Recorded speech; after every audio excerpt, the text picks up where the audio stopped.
In today's video, I'm going to show you how to view and open recent medias in VLC, step by step, so you can quickly find the last files you played without searching through folders all over again. This is a really simple feature, but it can save you a lot of time if you regularly use VLC for watching videos, listening to audio files, or reopening something you just closed.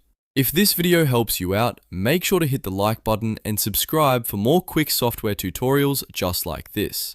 Now let's jump right in. First, open VLC Media Player on your computer.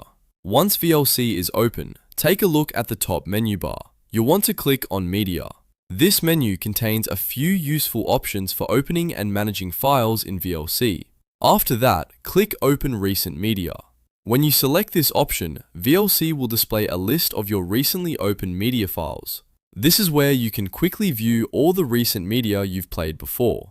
If you've opened several videos or audio files in the past, they should appear here in order, making it very easy to go back to something you used recently. Now simply look through the list and click on the file you need to watch. VLC will open it right away, and you can start playing it immediately without browsing through your computer manually. And that's all there is to it. Using the recent media list in VLC is one of the fastest ways to reopen files you've already used, especially when you need instant access. If this tutorial helped, don't forget to like the video, subscribe to the channel, and turn on notifications so you never miss the next helpful guide. Thanks for watching, and I'll see you in the next one.